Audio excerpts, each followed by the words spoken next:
สบายดีทุกคนตอนนี้เราออกมาจากสี่แยกไฟแดงบางโศกเนาะมาเส้นทาง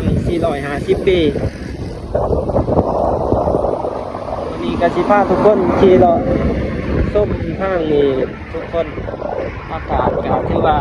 เย็นๆเนาะ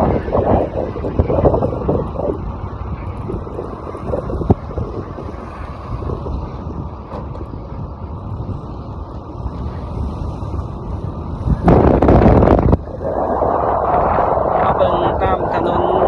เส้นทาง450 ปีทุกคนทางนี้ว่ามียังเกิดขึ้นแน่เนาะปัจจุบันนี้ก็มีเพื่อนแล้วก็มีบริษัทเนาะออกมาตั้งในตาม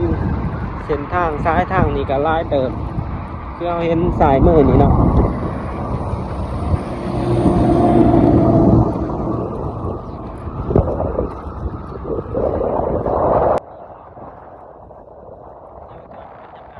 เส้นทางนี้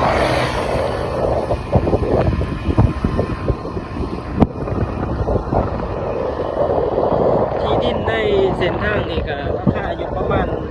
เมตรละ350-400 เหรียญเนาะทุกคน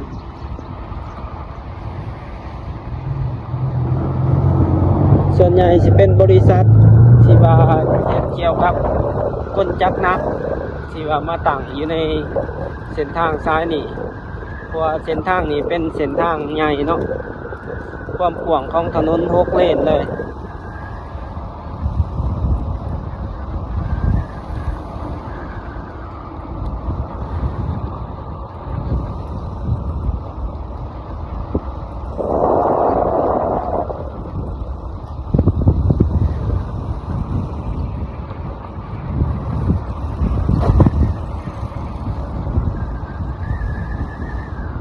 บ่ฮู้ว่าเป็นบริษัทหยังบ่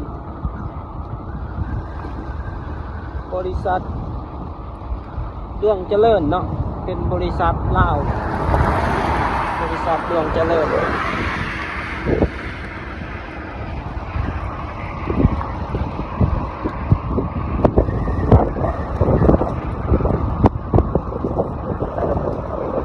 ลมแห้งขนาดทุกคน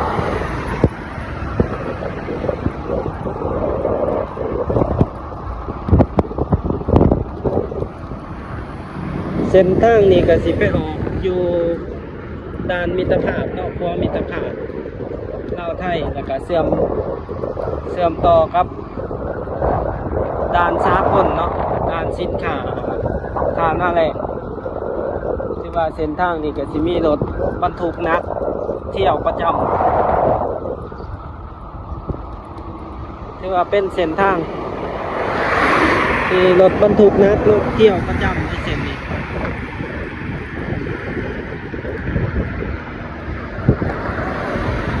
เส้นทางนี้ก็สร้างสำเร็จบางปี2009เนาะทุกคนตอนเราเป็นเจ้าภาพซีเกมครั้งแรกสี่แยกอันตรายสี่แยกนักช่วยเนาะทางหนาเอาทางเพื่อนน้องใหญ่น้องง่ายน้องใหญ่ขนาด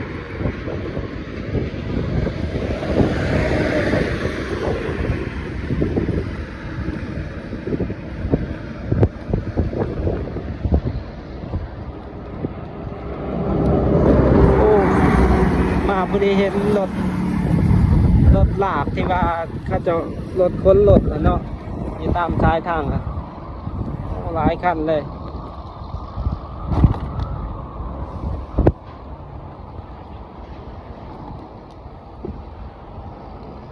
ไปซื้อๆเห็นกะ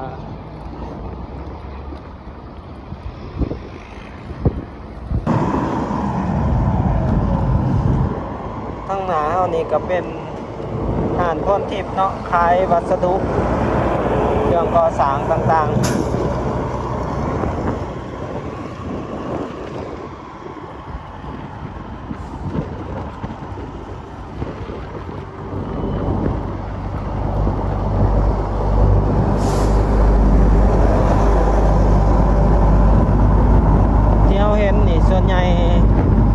มีแต่รถพ่วงรถลากแล่นเส้นทางนี้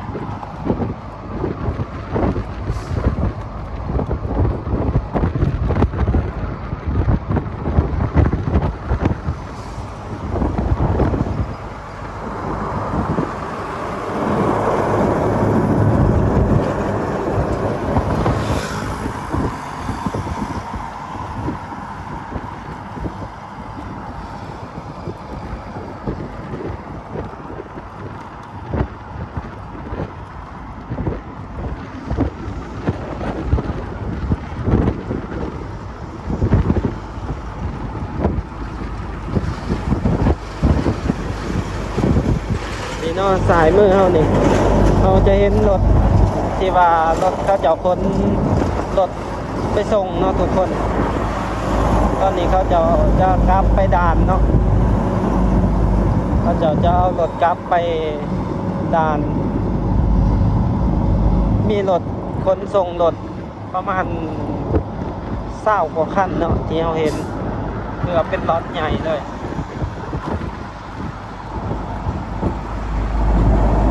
นี่ก็เป็นเส้นทางยกระดับรถไฟลาวจีนที่ตัดไปใส่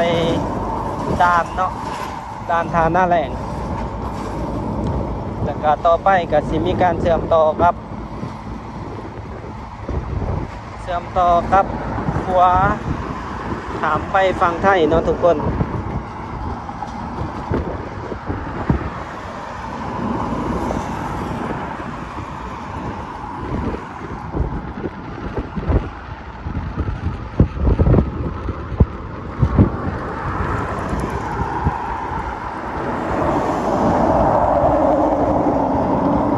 เส้นทางนี้ก็สิสอดออกไปดงโพสี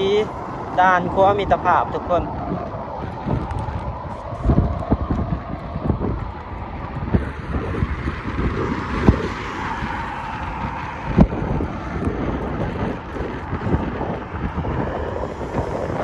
เส้นทางนี้เนาะ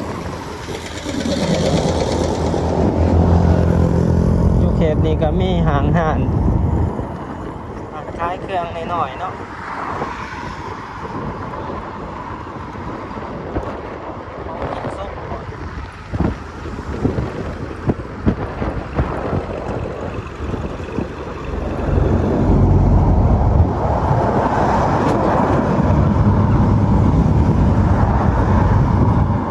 รถแลนไม่ขนาดเซียวสันหลังทุกคน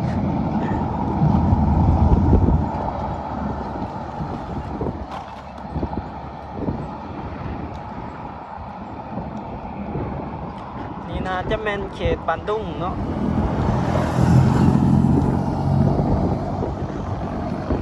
ที่ดินจัดสรรเข้าไปอันเม็ดหนึ่ง850 บาทเนาะเป็นป่ายบางที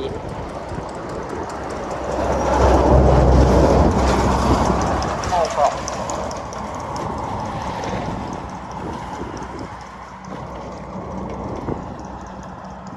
นี่ที่ถาดทางนี่บรรยากาศเส้นทางรถไฟลาวจีนเนาะ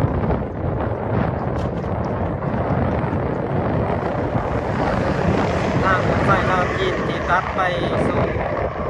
การสินค้าสากลทาหน้าแหลก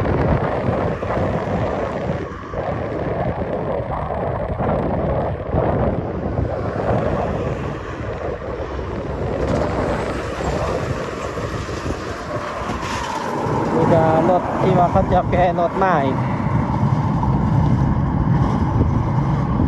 เพราะว่ามีแต่รถพ่วง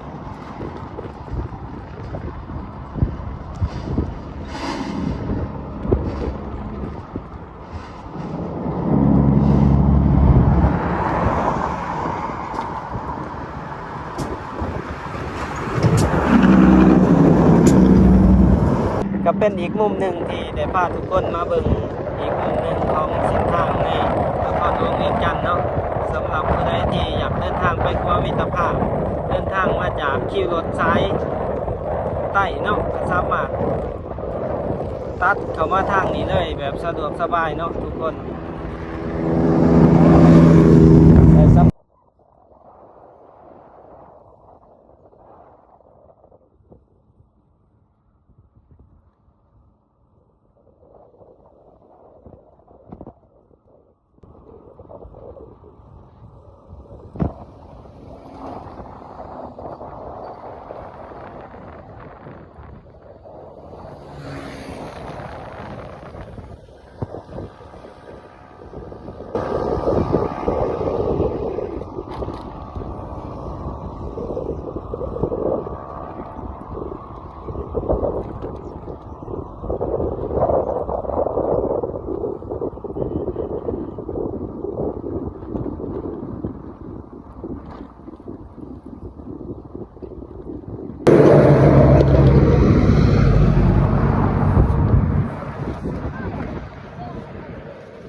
20,000 นี่นะคะ1,000กีบ บอกโง่มาแต่ไสนี่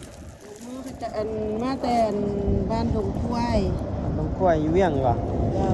เลี้ยงนี่แหละทางเขาบอกว่าเสียงนี่นะ โอ้ไม่เนาะขยายครับว่าคันมีผู้หนึงซื้อแล้วอยากต่อเนาะ ใครจะได้ขายสิแหละเขาจะให้ขาย คันบ่มีผู้ไผเอามาซื้อแล้วก็บ่อยาก เพิ่นเก็บรถจะให้มาเพิ่นเคยซื้อน้ำเขาเพิ่นจะมาแม่ซื้อครับตัวนี้มันตัวนี้ไม่ซ้ำ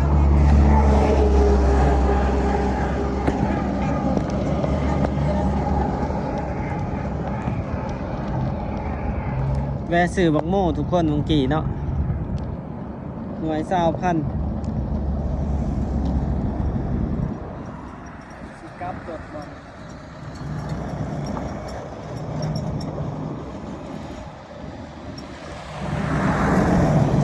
โอ้บอลนี้มีดินจัดสรรแมตเท่าไหรแมตละ550 บาท เดี๋ยวเบิ่งก่อนแมตละ550 บาทดินนี่ก็ดินสี่ลาวอสังหาริมทรัพย์โซนเอ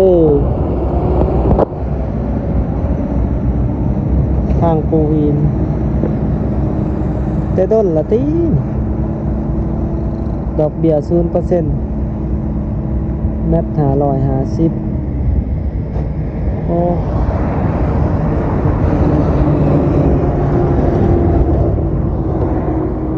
เขาไปทางนี้500 เมตรบ่ถึงหลักก็ถือว่าบ่แพงเลยทุกคนถือว่าบ่แพงเนาะซื้อแถวหลัก21ยังแพงกว่าแถวหลัก21หลัก24 25ยังเมตรก็เลย600ป้าย650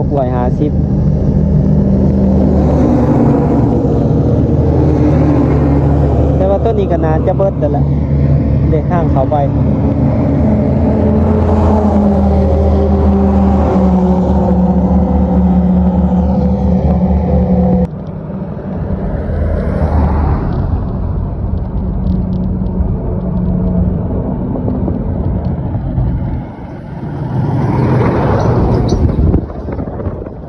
ก็มีสวนอาหาร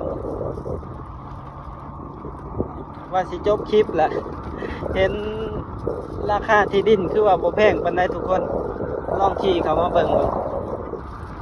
ห่างจากทางใหญ่500 เมตรเนาะแมตรก็เล่ละ600ป้ายกว่าบาท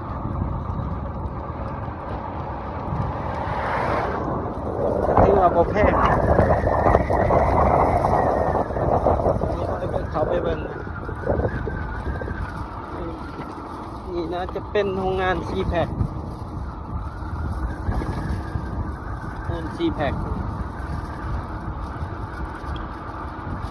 ทางเขามากกับทางปูย่างครับแน่แต่ว่าในเขตนี้มันก็ห่างจากชุมชนร้ายนั่นแหละคัดเสียวกันทางเขามาดีอยู่แต่ว่ามันก็ห่างจากชุมชนใกล้เติบเดี๋ยวเขามาเบิ่งกัน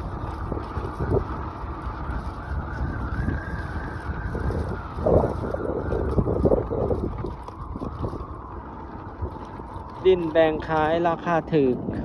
96 ล้านกีบต่อตอน เริ่มต้นทางเขาไปมัน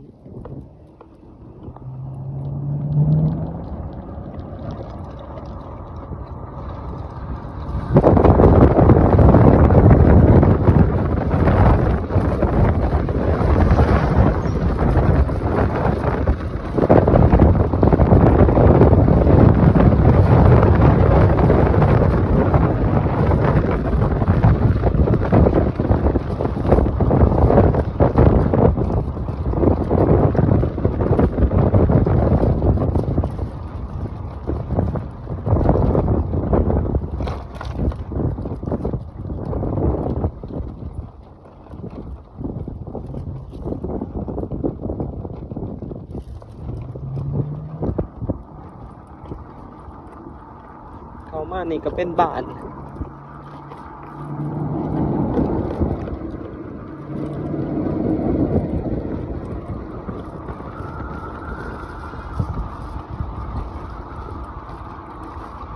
ต้นเก่า16 ล้านกีบราคาดิน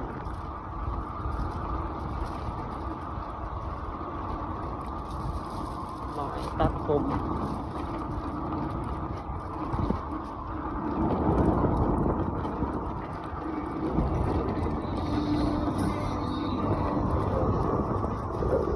เข้าไปนี่มันก็สิเป็นไก่สิสุดทางนะกลายเป็นนี่ก็สิเป็นทางแดงทุกคน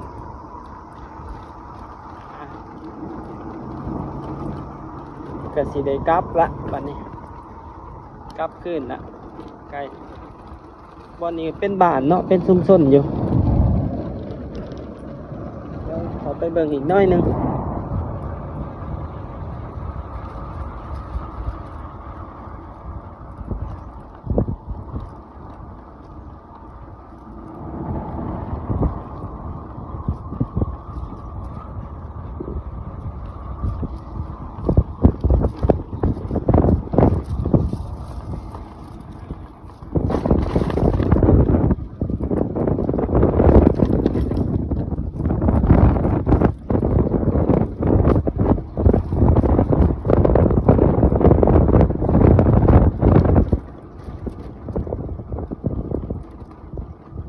เขตนี้มันเป็นบ้าน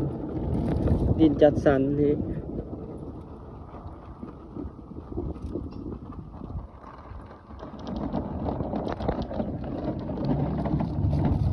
มันเป็นบ้านเขตดินจัดสรรอยู่นี่ทุกคนเดี๋ยวเราเบิ่งกัน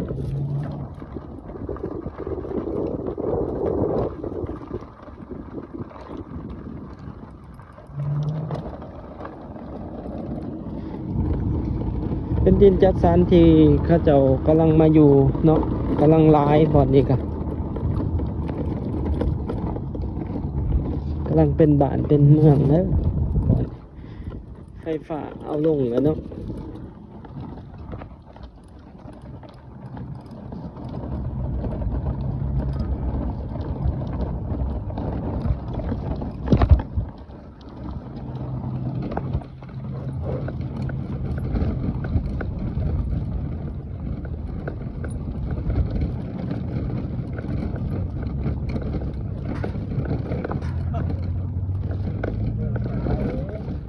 ถามเนี่ยเบาอันนั้นทางมันเป็นอย่างเป็นวัดวะ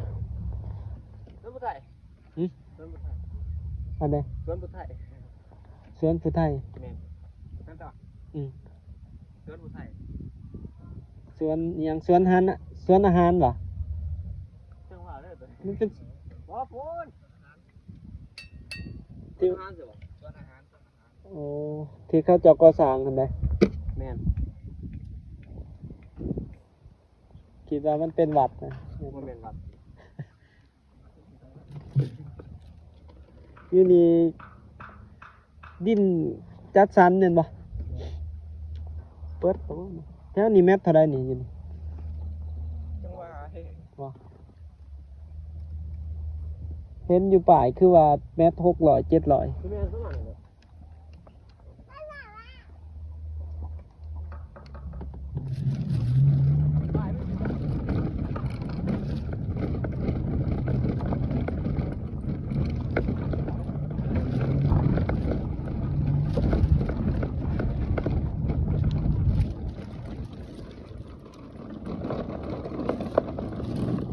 เขาเจ้ากำลังมาอยู่เนาะเป็นดินจัดสรร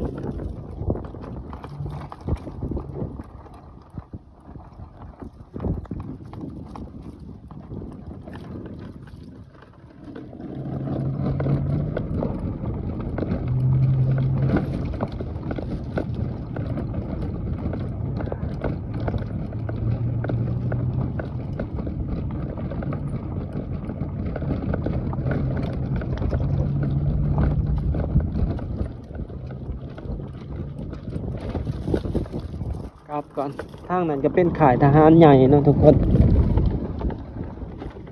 สิกลับขึ้นก่อนบัดนี้10